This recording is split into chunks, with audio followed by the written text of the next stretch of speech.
ഹൈക്കോടതിയെ സമീപിക്കാൻ പോകുന്ന വാർത്ത ഇപ്പോൾ വരുന്നുണ്ട്. ഉടൻ ഹൈക്കോടതിയിൽ ഹർജി നൽകുമെന്നുള്ളതാണ് വാർത്ത. അവിടെ മുൻകൂർ പ്രിൻസിപ്പൽ സെഷൻസ് കോടതിയിൽ മുൻകൂർ ജാമ്യാപേക്ഷ തള്ളിയതിന് തൊട്ടു പിന്നാലെ അടുത്ത നിയമ നടപടിയിലേക്ക് പോകുന്നു രാഹുൽ മാങ്കൂട്ടത്തിൽ. അത് എല്ലാം വളരെ പ്ലാൻഡ് ആണ് എന്ന് തോന്നിപ്പിക്കുന്ന രീതിയിൽ രാഹുൽ ഹൈക്കോടതിയെ സമീപിക്കാൻ പോകുന്നു. ഉടൻ ഹൈക്കോടതിയിൽ ഹർജി നൽകുമെന്നുള്ളതാണ്. ഇന്ന് തന്നെ സമയം 3:45 ആയിട്ടേ ഉള്ളൂ. സമയം ഇനിയുമുണ്ട്. ഉടൻ ഹൈക്കോടതിയിൽ ഹർജി നൽകാനാണ് രാഹുൽ മാങ്കൂട്ടത്തിലെ തീരുമാനം. രാഹുൽ ഹൈക്കോടതിയെ സമീപിക്കുന്നു എന്നുള്ള കീഴടങ്ങാൻ ഉദ്ദേശമില്ല എന്ന് തന്നെയാണ് മനസ്സിലാക്കാൻ. ഒളിവിൽ നിന്നുകൊണ്ട് ഹൈക്കോടതിയിൽ നിന്നുകൂടി മുൻകൂർ ജാമ്യം തേടുന്നു രാഹുൽ മാങ്കൂട്ടത്തിൽ എന്ന് വേണം മനസ്സിലാക്കാൻ.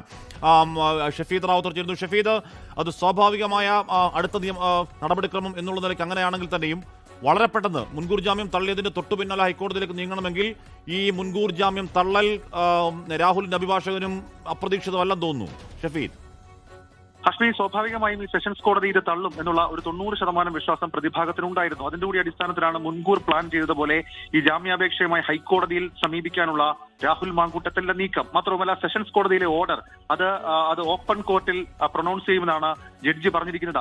സെഷൻസ് കോടതിയെ ജഡ്ജി വിധി പറഞ്ഞത് ഒറ്റ വാക്കിലായിരുന്നു, ഡിസ്മിസ്ഡ് എന്ന് മാത്രമായിരുന്നു പറഞ്ഞിരുന്നത്. അപ്പോൾ ഈ ഓർഡറിന്റെ വിശദാംശങ്ങൾ കൂടി കിട്ടിയാൽ ഉടൻ തന്നെ ഓൺലൈനായി ഹൈക്കോടതിയെ സമീപിക്കാനാണ് നിലവിലിപ്പോൾ രാഹുൽ മാങ്കൂട്ടത്തിന്റെ അഭിഭാഷകർ തീരുമാനിച്ചിട്ടുള്ളതെന്നാണ് ഏറ്റവും ശ്രദ്ധേയമായിട്ടുള്ള കാര്യം. നിലവിലിപ്പോൾ ഈ പ്രോസിക്യൂഷൻ ഇതുമായി ബന്ധപ്പെട്ട് നൽകിയിട്ടുള്ള ചില കാര്യങ്ങളുണ്ട്. അതടക്കമുള്ള കാര്യങ്ങൾ നിരത്തിയിട്ട് അതിനെ ക്രോസ് ചെയ്യുന്ന വിധത്തിലായിരിക്കും ഹൈക്കോടതിയിൽ രാഹുൽ മാങ്കൂട്ടത്തിൽ മുൻകൂർ ജാമ്യാപേക്ഷ നൽകുക എന്നുള്ളതാണ് നമുക്ക് മനസ്സിലാക്കാൻ കഴിയുന്ന കാര്യം. ഓൺലൈനായി തൊട്ടടുത്ത മണിക്കൂറിൽ തന്നെ നൽകും. അതിനുവേണ്ടി ഒരു തടസ്സം ഈ ഓർഡർ ഇതുവരെ ഇറങ്ങിയിട്ടില്ല.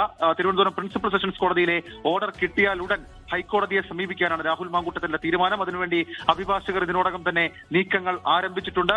അപ്രതീക്ഷിതമായ തിരിച്ചടി എന്ന് വേണമെങ്കിൽ ഒരുപക്ഷെ പറയുന്ന തരത്തിലേക്കായിരുന്നു ഈ സെഷൻസ് കോടതിയിൽ നിന്നുണ്ടായിരുന്ന നിലപാടുകൾ. പ്രത്യേകിച്ച് ഏതാണ്ട് 2 മണിക്കൂറോളം മുൻകൂർ ജാമ്യാപേക്ഷയിൽ സെഷൻസ് കോടതി വിശദമായിട്ടുള്ള വാദം കേട്ടപ്പോൾ ഒരു പക്ഷേ ഇനി ഏതെങ്കിലും തരത്തിൽ ആന്റിസിപ്പേറ്ററി ബെയിലിനുള്ള വഴി തുറന്നു എന്നൊക്കെയുള്ള സംശയങ്ങൾ ഉയർന്നിരുന്നു. എന്നാൽ അങ്ങനെയല്ല. സെഷൻസ് കോടതി പ്രധാനമായും പരിഗണിച്ചത് ഇതിൽ പ്രോസിക്യൂഷന്റെ സ്റ്റാൻഡ് എങ്ങനെ നിലനിൽക്കുമെന്നുള്ളതാണ്. അതുകൊണ്ട് തന്നെയാണ് ഡിജിറ്റൽ രേഖകൾ, ആശുപത്രി രേഖകൾ, പ്രാഥമിക മൊഴി പകർപ്പുകൾ, അതേപോലെ പോലീസിന്റെ പ്രാഥമിക റിപ്പോർട്ട് അടക്കമുള്ള കാര്യങ്ങൾ വിശദമായി കോടതി പരിശോധിച്ചത്. സീൽഡ് കവറിൽ രാഹുൽ മാങ്കൂട്ടത്തിന് അഭിഭാഷകൻ പ്രതിഭാഗത്തിന് വേണ്ടി കൈമാറിയിട്ടുള്ള ഡിജിറ്റൽ രേഖകൾ ഉൾപ്പെടെയുള്ള കാര്യങ്ങളും പരിശോധിച്ചിരുന്നു. എന്നാൽ അത് ഏതെങ്കിലും തരത്തിൽ ആന്റിസിപ്പേറ്ററി ബെയിലിന് സ്റ്റാൻഡ് ഔട്ട് ചെയ്യുന്ന കാര്യമാണെന്ന് കോടതി കണ്ടെത്തിയില്ല. അതിന്റെ കൂടി അടിസ്ഥാനത്തിലാണ് പ്രിൻസിപ്പൽ സെഷൻസ് കോടതി ഈ മുൻകൂർ ജാമ്യാപേക്ഷ തള്ളിയത്. അതിന് പിന്നാലെ ഹൈക്കോടതിയെ സമീപിക്കാനുള്ള നീക്കത്തിലേക്ക് രാഹുൽ മാങ്കൂട്ടത്തിൽ പോകുന്നു.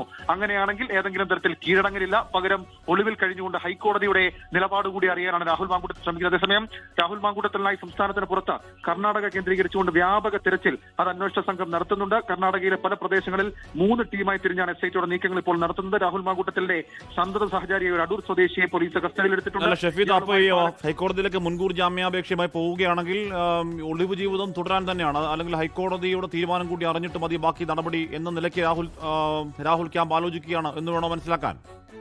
അശ്വിനി, ഉറപ്പായിട്ടും. കാരണം വ്യാഴം, വെള്ളി, ശനി 3 ദിവസമുണ്ട്.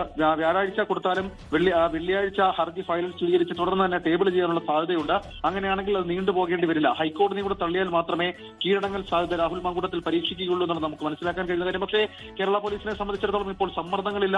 ഏതെങ്കിലും തരത്തിലുള്ള രാഷ്ട്രീയ സമ്മർദ്ദമുള്ള ആക്ഷേപം കേൾക്കേണ്ടി വരില്ല. ആന്റിസിപ്പേറ്ററി ബെയിൽ സെഷൻസ് കോടതിയെ സമീപിക്കാനുള്ള സമയം കിട്ടിയിട്ടുണ്ട്.